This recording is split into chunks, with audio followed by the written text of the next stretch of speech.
आप लोग कैसे हैं? उम्मीद करती हूँ बहुत अच्छे होंगे।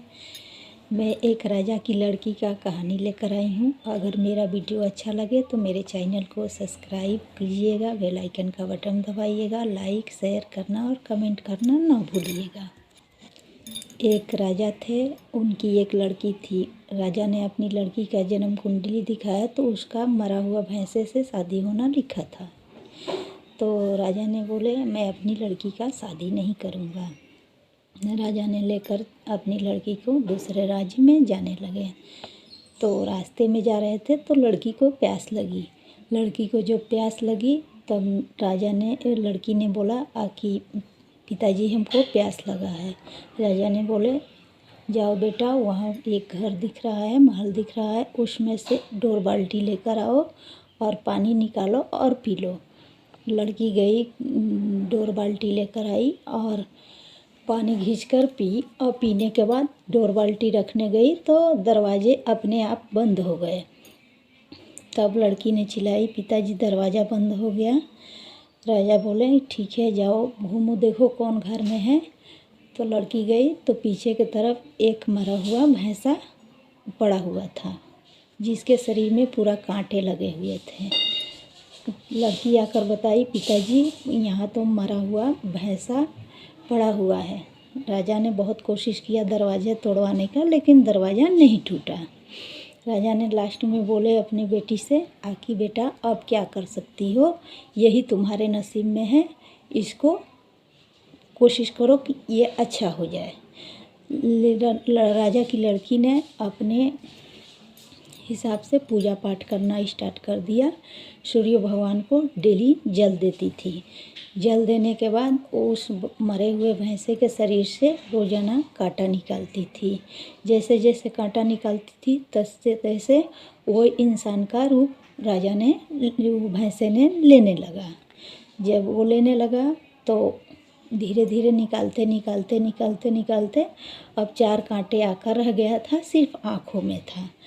तब तक जो उस घर की नौकरानी थी वो डोर बाल्टी मांगने आई रानी से।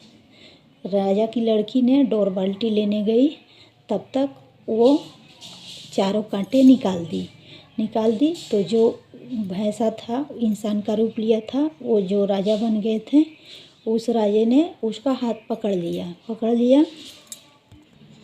तब राजा ने नौकरानी का हाथ पकड़ लिया। तो उसके बाद से नौकरानी ने बोला जा पानी लेकर आ, रानी को बोल दिया। तब तक वो रानी गई और पानी उनी भरने लगी और रात में ही अपना काम वो कर लेती थी। उसको कोई देखता नहीं था क्योंकि वो राजा की लड़की थी। तो धीरे धीरे दिन गुजरता गया। गुजरने के बाद एक दिन एक जगह मेला लगा था। तो राजा ने पूछे कि वो जो पहली वाली लोड़ी थी नौकरानी, उससे पूछे, वही रानी बन गई थी। तो उससे पूछे कि तुम्हारे लिए क्या चाहिए, तो वो अपना अपना सब कुछ सुना दी कि ये चाहिए वो चाहिए वो चाहिए। राजा ने पूछ लिए एक बार कि ये जो हमारे घर की नौकरानी है वो कुछ नहीं आज तक मांगी, उससे भी कुछ पूछ लो। तो उससे गई पूछने के लिए राजा गए तो वो बोली कि हमारे लिए कुछ नहीं चाहिए। पहले वो डोल को लोग पहले काठ का कठपुतली बोलते थे, तो वही वो मांग ली, काठ का डोल मांग ली।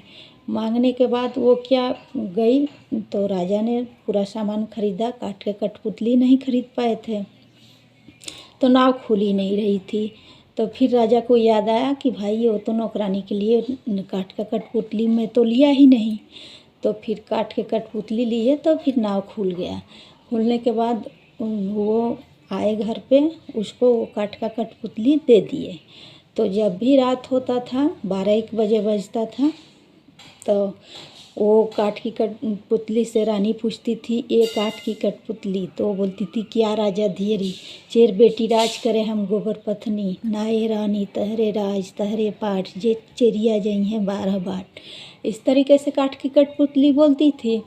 तब तक नौकर सुन लिए थे।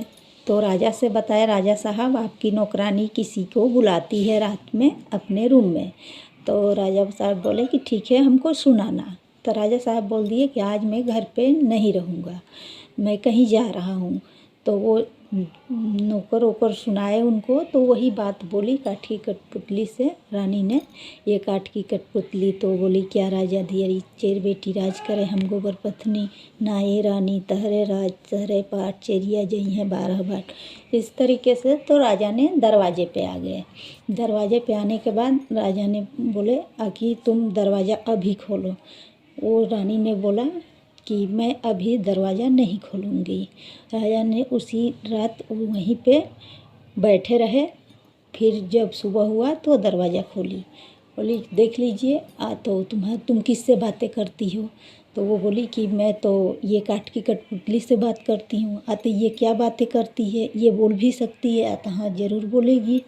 तो वही बात पूछी कि ये काठ की कठपुतली काया जा धीरे चेर बेटी राज करे हम गोबर पत्नी, ना ये रानी तहरे राज तहरे पाठ चेरिया जई हैं 12 बाट। फिर राजा ने पूछा कि इसका मतलब क्या हुआ।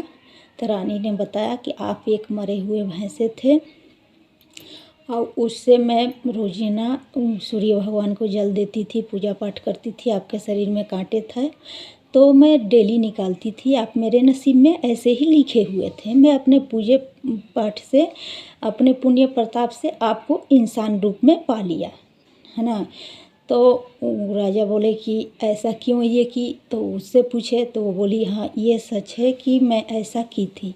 फिर राजा ने क्या किया, उसको गड्ढा खुनवाया और जो नौकरानी थी, रानी बनकर रह रही थी, उसको गड्ढे में डलवा दिया और राजा रानी राजपाट अपना करने लगे। तो इससे हम लोगों को क्या सीख मिलती है दोस्तों, यही मिलता है कि नसीब में कुछ भी लिखा हो वो तो होता ही है, लेकिन हम लोग चाहें तो अपने नसीब को अपने हाथ से ज़रूर बना सकते हैं, भगवान पे भरोसा रख कर। तो आपको कैसा मेरा वीडियो लगा, शेयर करना ना भूलें, मेरे चैनल को सब्सक्राइब करें। फिर से मैं कह रही हूँ, आप लोगों से यही उम्मीद रखती हूँ।